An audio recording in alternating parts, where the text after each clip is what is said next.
Hi, it's Dr. Seher Roked here, and today I want to talk about hormones and mental health. So, this is a very important topic, always, obviously, but I think particularly in the last 18 months, people's mental health has really suffered in terms of lockdowns, restrictions, and I also just feel more commonly it's being talked about more now in the media, and I think that's a really great thing because when I was younger, we didn't talk about anxiety, we didn't talk about stress. If you were suffering with low mood, just kept it to yourself, and just got on with it unless it was really severe and you saw the doctor. And I think it's great we've got the dialogue now about mental health, taking the stigma away from it and encouraging people to seek help if they're suffering. And there are lots of ways to seek help, of course. One of them, of course, is going down the traditional medical route and looking at medication.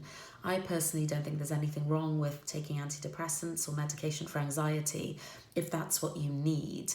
And I think that, we don't go, oh, you've got a bad knee and you need to take painkillers to walk. We don't go, oh, well, that's not right, is it? Or, you've got blood pressure, so you've got to take medication, or a heart condition, so you've got to take something for that. And mental health needs to be destigmatized in the same way.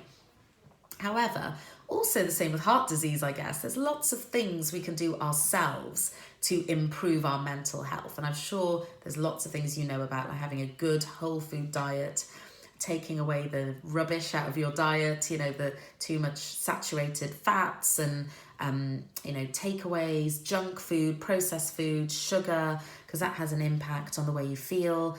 Exercising, because releasing those endorphins is really important to give you a boost. I know it certainly does for myself. Looking at things like meditation, yoga, journaling, gratitude, lots of things that I've mentioned to you before. All those things are essential. But I think it's also very important to talk about the impact hormones have on your mental health, because if you're doing the whole diet, exercise, journaling, and you're still feeling awful, there could be another reason. And if there's a biological, physiological reason, then all that stuff's going to help a little bit, but you're not going to get the full benefit. So I think it's really important to look at things like the thyroid, because that definitely has a negative impact on mood. If it's low functioning, hypothyroid, it can make you feel quite low. If it's overactive, hyperthyroid, you can actually get a lot of anxiety. So I think that's important to look at. For men, definitely low testosterone can have a negative impact on mood and energy. So I've definitely spoken to men who felt very low or depressed, and then taking testosterone has had a massive impact and benefit on their mood. And for us women, of course, hormones play a massive part. So low progesterone, particularly if you're having a cycle premenstrually, can cause extreme PMS. And a lot of women tell me they can feel great for 2 weeks of the month and then terrible, like devastatingly bad, where they're fighting with everyone. It's affecting their ability to parent. They can't do their job as well. They have road rage, memory issues. They can't remember what they're doing, tearful for no reason, or really snappy and irritable. And that can often be a progesterone issue. And this can also be the case in menopause too. So we often look at estrogen replacement, and that can certainly have a positive benefit on the mood.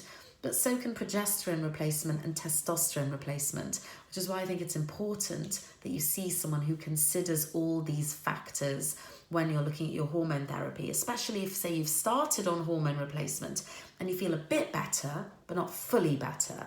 Then we need to look at these added hormones too, or change the way you're taking it or the form of it, and make sure you're not on the synthetic progestin, which I don't really prescribe, but I know a lot of other doctors do, and make sure you're on the micronized or more body identical progesterone, because with the synthetic progestin, you don't get any mood benefit. It only protects your womb. But with the micronized or body identical form, you do get mood improvements also.